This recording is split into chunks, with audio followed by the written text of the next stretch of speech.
दिवसीय राष्ट्रीय संगोष्ठी में इस सत्र में उपस्थित आचार्य ज्ञानतोष झा जी, मैं देख रहा हूँ यहाँ से वहाँ तक विद्वान बैठे हैं। ये मंच पर विद्वान हैं, प्रमोद जी, अमित जी, पीछे विद्याशंकर जी बैठे हुए हैं, अंजनी श्रीवास्तव आए हुए हैं मोतिहारी से, इधर सब विद्वान ही हैं। हमारा काम आसान है।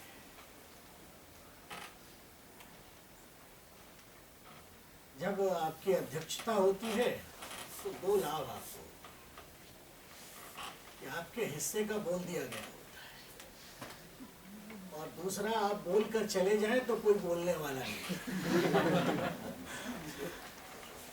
तो ये दोनों सुख मैं ले रहा हूं। मुझे संदर्भ आता है गांधी के संदर्भ में। गांधी को 150 साल हुए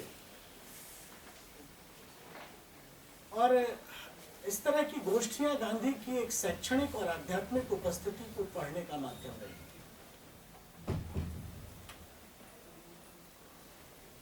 देश में हिमाचल से लेकर अरुणाचल तक बोलते हुए मुझे एक एहसास हुआ कि गांधी के कई पाठ हैं, सबके अपने अपने गांधी हैं। शायद बड़े व्यक्तित्व की यही पहचान भी होती है कि हर आदमी उसमें अपना अर्थ खोज लेता है। एक संदर्भ मुझे ओंकार शरद का याद आ रहा है। ओंकार शरद राम मनोहर लोहिया के पीए थे, उनके साथ रहते थे। ऑफिशियल पीए नहीं थे, यारी दोस्ती में साथ रहते थे। ओंकार शरद के प्रश्नोत्तरों का एक पुस्तक छपी है। उसमें एक प्रश्न है, ओंकार शरद ने लोहिया से पूछा। लोहिया अपने समय के धुरंधर वक्ता थे। भाई, आप तो सबकी धज्जी उड़ाते रहते हैं, गांधी का नाम आने पे आप चुप क्यों हो जाते हैं? गांधी पर तो इतने अंतर विरोध हैं। तो कहा, उन्होंने बड़ी अच्छी बात लोहिया ने कही, जो मैं आपके साथ कह के और विद्वान वक्ताओं के महत्वपूर्ण बिंदुओं को उद्धृत करूंगा।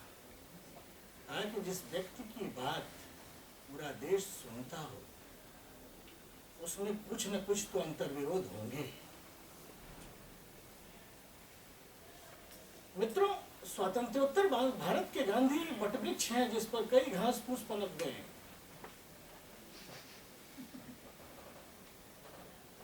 और कई बार जब हम गांधी को पढ़ रहे होते हैं तो घास फूस पढ़ रहे होते हैं। ऐसे कार्यक्रम आपको ये अवसर देते हैं, और ये महाविद्यालय और इसके आदरणीय प्राचार्य आपको अवसर दे रहे हैं कि गांधी पर जमे हुए घास फूस को हटा के गांधी को पढ़ने की कोशिश करें। मित्रों, हमारे विद्वान वक्ताओं ने जो अच्छा कहा, ये बड़ा सब्जेक्टिव मामला है। वो हमें अच्छा लगा, वो मैं आपसे उद्धृत करूंगा। अमित जी ने बड़ी बड़ी अच्छी कुछ प्रश्न उठाए। तो शिक्षा व्यवहारिक हो, प्रायोगिक होनी चाहिए। और उन्होंने उदाहरण कैलीग्राफी का दिया, बुक बाइंडिंग का दिया, शिक्षा और भाषा के संबंध पर।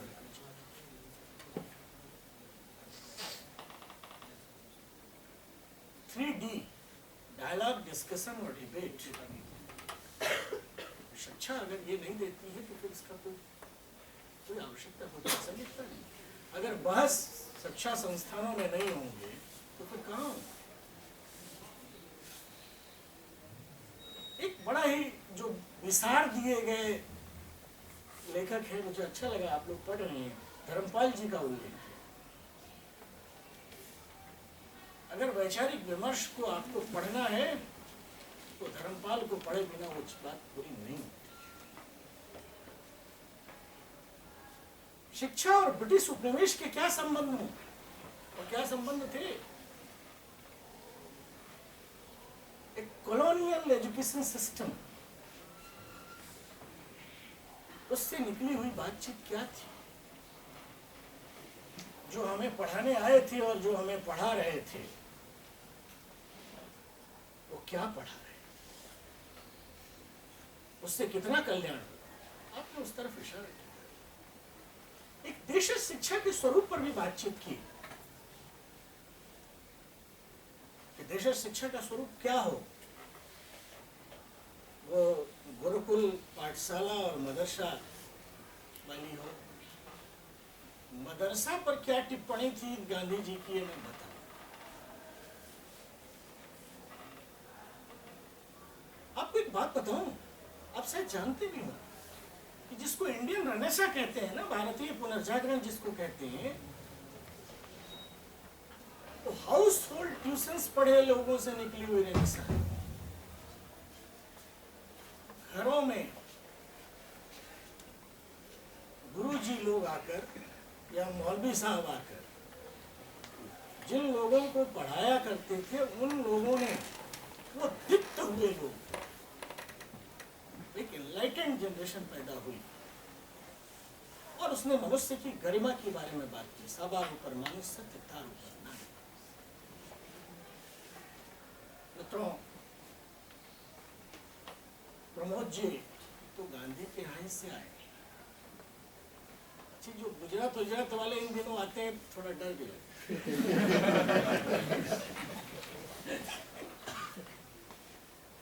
मित्रों, नैतिकता, सत्य, मूल्य, सनातन धर्म की शब्दावली और गांधी के क्या संबंध? इस पर कुछ बातें हो सकती हैं जो पॉलिटिकली इनकरेक्ट हैं, करूंगा। इन्होंने इशारा किया है, अध्यक्ष हूं तो इतना तो अधिकार बनता है। अक्षर ज्ञान और मनुष्यता के क्या संबंध हो? क्या आपकी पढ़ाई आपके इमोशंस को खत्म करती है? जिसे ग्रो करना कहा जाता है, वो क्या एक बुरा मनुष्य होना होता है क्या? शिक्षा कई बार मुझे लगती है, जिस किस्म के शिक्षा में हम हैं, और जो हम तो कई बार जब असाइनमेंट पढ़ रहे होते हैं तो हमारी वो मौलिक समझ को भी भ्रष्ट करते हैं। मैं तो हिंदी में जिस किस्म की आलोचना, हमारे जो गुरुजी लोग रहे, उन्होंने हमारे मौलिक समझ को भी भ्रष्ट किया। तो क्या आपकी बेसिक इंटेलिजेंस के साथ शिक्षा के कोई संबंध हैं क्या? नैतिकता केंद्रित शिक्षा की बात करनी चाहिए। मातृभाषा और शिक्षा पर बातचीत, श्रम केंद्रित शिक्षा की बात हो। गांधी कुल मिला के ऐसे ही है। देखिए, 2 अक्टूबर 1869 से चली हुई यात्रा अगर यहां तक आ रही है तो कुछ न कुछ बात तो, ये सिर्फ कॉन्कॉक्टेड और स्ट्रक्चर्ड गांधी नहीं है। हमने अपने समय में नायकों को बनते और ढाते, अचानक पैदा हुए और ठप। गांधी बचे हुए हैं।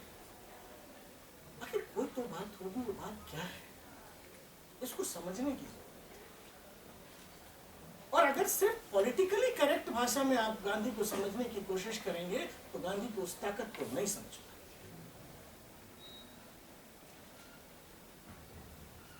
मैं एक बात और आपसे निवेदन करूंगा। देखिए, बड़े आदमी की एक पहचान और भी होती है, तो उसके संपर्क में रहने वाले कितने लोग बड़े हुए हैं। मैं तो एक गैलेक्सी ऑफ लीडरशिप देखता हूँ हिंदुस्तान की, जिसमें अगर गांधी के संपर्क में नहीं आते तो वो लंका बेच के सामने, लंका पे कचौड़ी बेचे।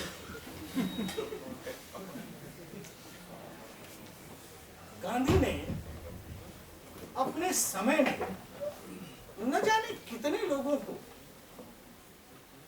नेतृत्व और नायकत्व की का भाव दिया है। क्या था मुझे, मैं तो पूर्वोत्तर से मेरा इश्क है। एक सज्जन याद आते हैं, जनार्दन पाठक। आप लोग अगर कभी पूर्वोत्तर गए हों, आसाम गए हों,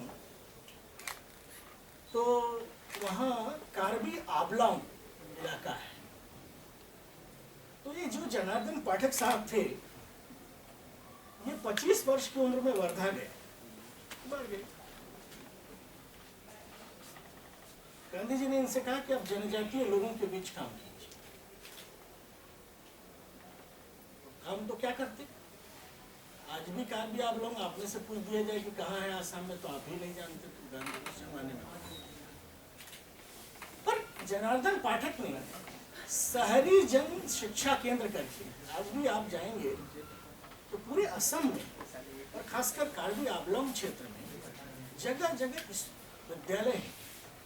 और ये विद्यालय सरकार की मदद से नहीं चलते। मैं ये खास कारण से इसका उल्लेख करता हूं। आप लोगों ने शिक्षा और सत्ता के संबंध पर एक बात उठाई थी। देखिए, हिंदू समाज और भारतीय समाज सत्ता केंद्रित समाज कभी नहीं रहा है। हम समाज की केंद्रीयता में संस्था को बनाने वाले लोग नहीं।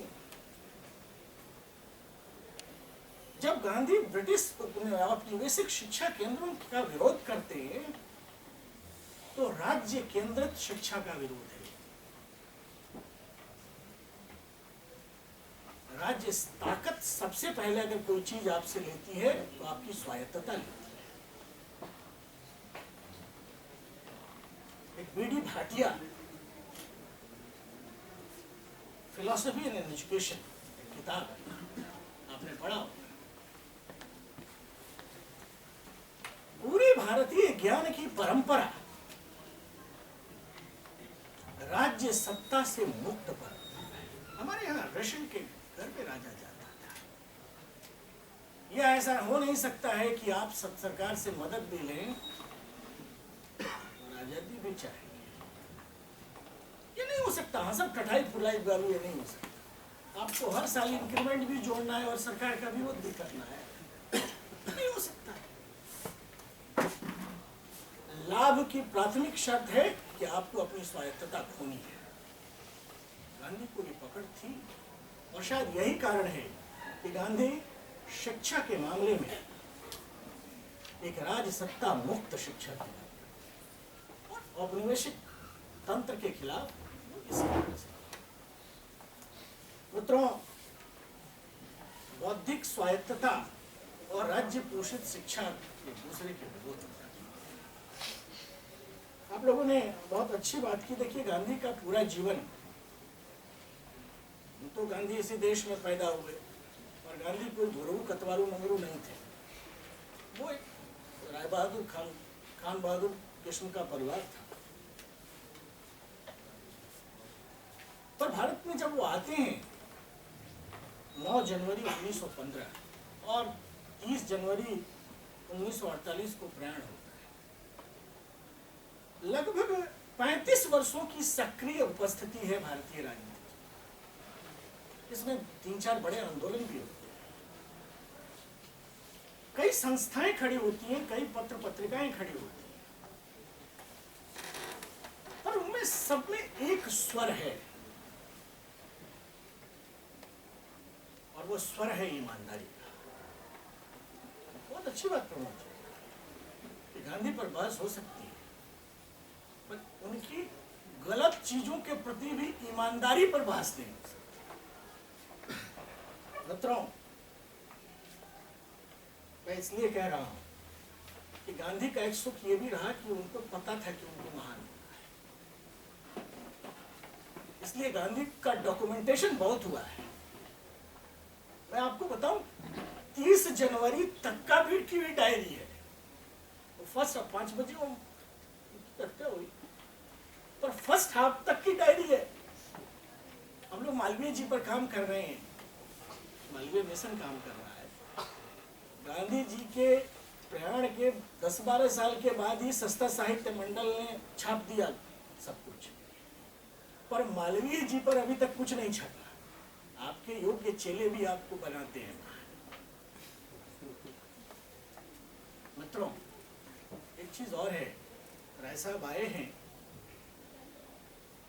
गांधी जो गुजरात शिक्षा पीठ है, अगर मैं गलत नहीं कर रहा हूँ, बता नहीं रहा हूँ, तो उसका ध्येय वाक्य है सा विद्या या विमुक्ति। ऐसा ही है ना? आप ध्यान दीजिएगा, जो लोग बनारस के हों, ये बैठे हुए हैं, बनारस हिंदू विश्वविद्यालय का भी ध्येय वाक्य है सा विद्या या विमुक्ति। विद्या वो है जो मुक्ति करती है। मुक्ति किस चीज से? मुक्ति अपने बनाए हुए बंधनों से। मुक्ति की पूरी प्रक्रिया आपको पांथिक होने से बचाती है। इसलिए हम सेमिटिक नहीं है। गांधी, मैं पॉलिटिकली इनकरेक्ट भाषा में बोलूं, गांधी एक हिंदू मन है। अच्छा नहीं लगता? देश का मिजाज जो आजादी के बाद बना है, उसमें ये कहना है अच्छा। वैष्णव जन तू तैने कहिए, पीर पराई जाने रे, ये नरसिंह मेहता का 15वीं शताब्दी में नरसिंह मेहता हुए, उनका भजन है। माँ पुतली बाई घर में गाती थी, राम राम राज्य, अहिंसा, सत्य, त्याग, ये हिंदू होना है। और कई बार मैं तो इससे आगे जाकर कहता हूं, थोड़ा विचार कीजिएगा, आपके इमोशंस को धक्का लग सकता है कि गांधी सिर्फ हिंदू समाज में पैदा हो सकता है। मित्रों, इस पर विचार किया जा सकता है। मुझसे असहमत होने की आपको पूरी छूट है। पर last but not the least, बड़े व्यक्तित्व की यही पहचान होती है कि हम सभी अपने अपने अर्थ उसमें खोजते हैं। शायद बड़े होने के लिए आपको कृष्ण होना पड़ता है, तभी तो आप सबके प्रिय होते हैं, सभी गोपिका। कृष्ण होना, गांधी होना भारतीय समाज में ही संभव है। आपने बड़ा अच्छा विमर्श शुरू किया। अध्यक्ष होने के लिए आपको खुद भी अनुशासन में रहना होता है। आपके पास मुझ पे भी प्रश्न हो सकते हैं, पर मेरा सुख है मैं जिस पीठ पर बैठा हुआ हूँ, आपको अनुत्तरित रहने के लिए बाध्य।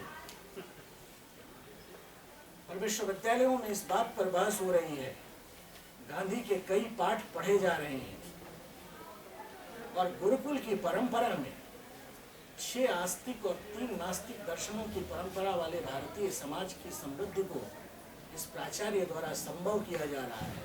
मैं नतमस्तक हूँ और आपको बहुत बहुत शुभकामना देता हूँ कि ज्ञान के विमर्श की यह परंपरा इस महाविद्यालय में चलती रहे।